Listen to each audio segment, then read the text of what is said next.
Hi, ladies and gentlemen. Welcome to the Two Dogs. I'm Dr. Inky. And I'm Dr. Ellie.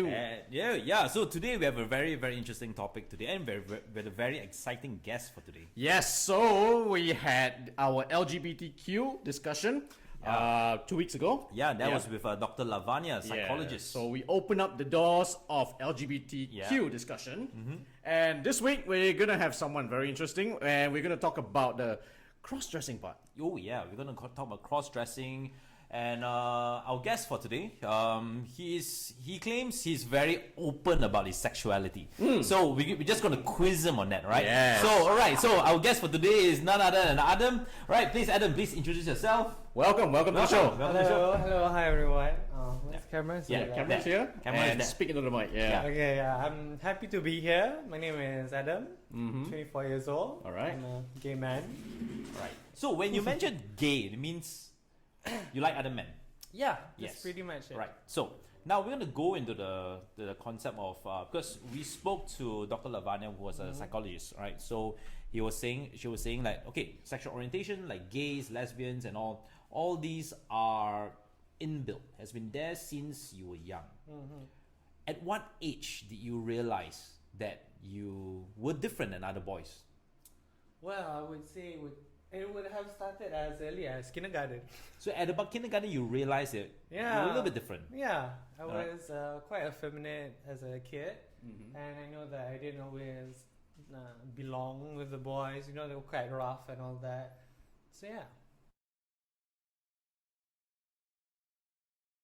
Art, right? So were you always sketching as a young boy or in teenage? Were you always like doing sketches all the time? Yeah, I was always drawing, flowers, underwater scenes, and all that. I was really into anime, cartoons, animation.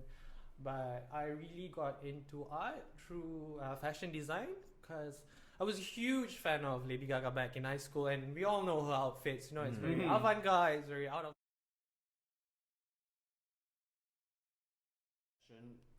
How, at what point, because we also understand that you do some cross-dressing. Is that the right term, or is there a different word for it? I'm so sorry. I would say Cross-dressing that is drag. cross-dressing is a very dated term. Man wearing it. Yep. But if you wear a dress, you wear a sarong, it's masculine. But if you wear a skirt, it's feminine. It's arbitrary. So basically, there is no line being drawn in fashion. You can dress however you like, as long as you feel comfortable in it. Yeah, I have my moods. Some days I feel more feminine. Some days I feel more masculine. Yeah, it really depends on my mood of the day. Yeah, I think I saw the Empress Last Concubine or something, and the female role, is played they're by generally men. played by guys. They're generally played by guys. But however, as we move forward, after all the Industrial Revolution, then it was predetermined that guys go to work, females stay at home, and then hence that separation came in, the fashion separation.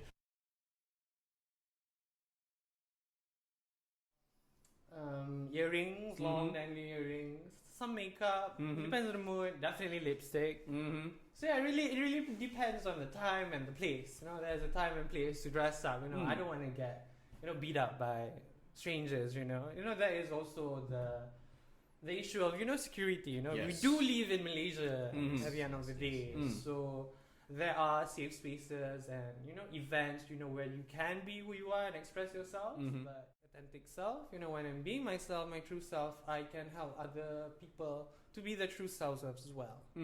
So I can't leave the good fight to save my own ass. Understandable. At the end of the day, the nasi lemak still tastes better here than course, Cancer. The food here always tastes much Can't much go better. somewhere else and say you want the best char kway teow in Canada.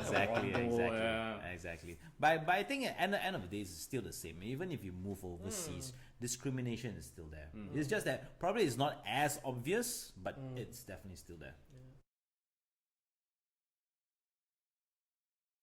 Anyone else from the community whereby they feel that their need for expression was so loud that they said, fuck it, I'm just going to do what I want, where I want, and just express themselves very freely.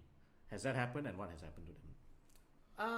I would say that I know a lot of the gay men, that do want to express themselves, do want to dress like Lady Gaga, and now they do, because we do have drag events and drag shows and queer themed parties, and it's an opportunity for us, to be ourselves.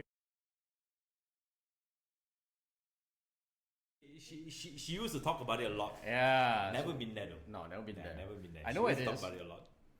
By the time I saw the boom boom It was room, gone already. it was gone. It was just like, Major oh, boom signboard, already. oh, Major all boom boomed up already. already. Tell us about it. Do you know about it? Is it I legendary? I don't think I'm old enough. Goes to show. This guy is old, man. Yeah, speak for yourself. You also heard about it, okay? All right. I heard it from the vineyard. Someone told me about it. Yeah. I don't even know where it's located. You showed enough interest to actually remember it. It was for me to punching you. But you got burned back instead. Sometimes we just put that for the self-burn, okay? Yeah. So tan a little bit. Right. So now, previously we talked about discrimination from outside, from people who don't understand. How about within the community?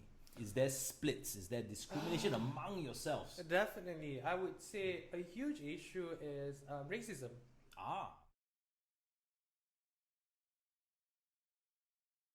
Children. Yeah, kids. So kids.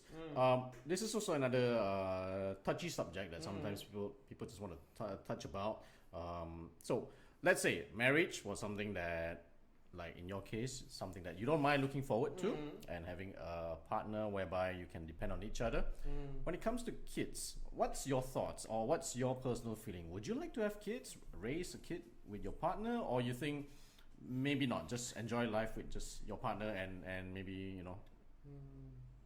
No, it's something that I've thought about here and there, but when marriage is out of the picture, you don't really think about adoption, because that's the second step, in a marriage, building a family. But if you can actually be with your partner, so it's not something that I've spent a lot of time thinking about. Maybe one day perhaps, but I don't see it happening in my lifetime in Malaysia. Definitely. Okay.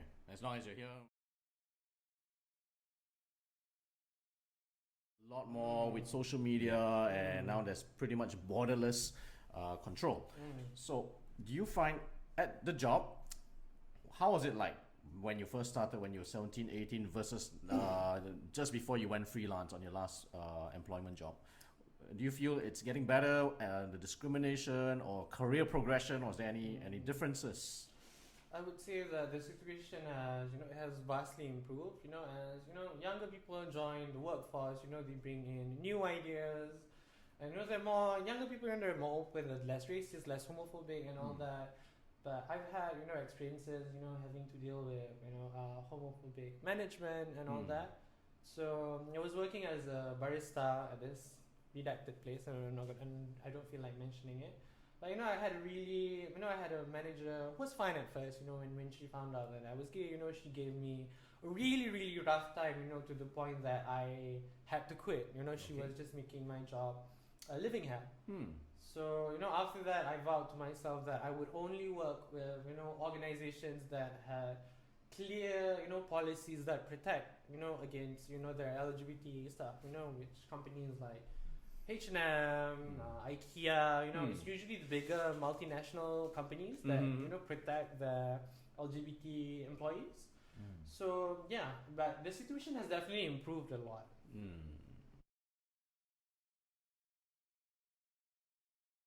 Family, then at the workplace, and if you change a new workplace, you have to come out again. And when you meet new people, you have to come out again. And it's something that I've had to keep doing for the past 10 years.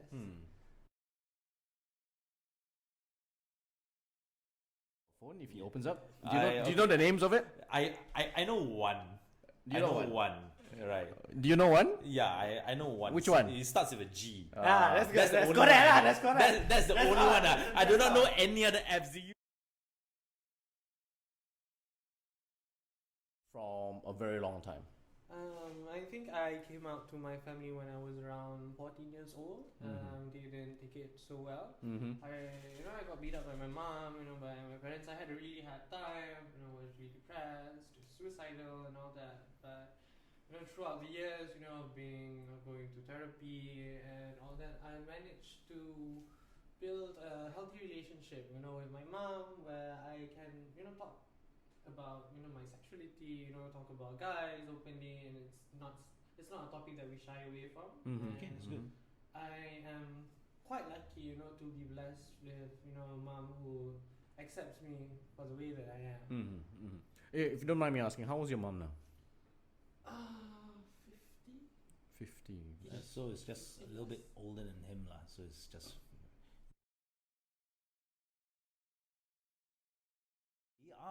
It's part of their personality, and if you've loved them since birth, and that has always been part of the personality, then what's stopping you from loving them, even if they are totally honest with you?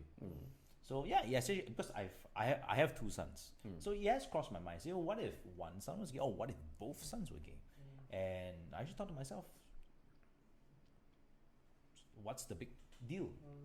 What's the big deal? Right, they're still my sons. Right, if they're gay, then they have better sense of fashion. Then I don't have to teach them.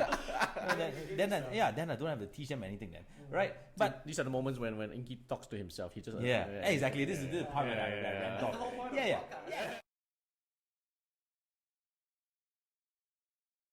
He'll be like, "Papa, see, that's a spider." Once upon a time, he'll scream, like literally shriek. Yeah. He saw a cockroach. He thinks it's the end of the world. Yeah. Okay. I still do that. So. See, if it flies, I'm no, trust me.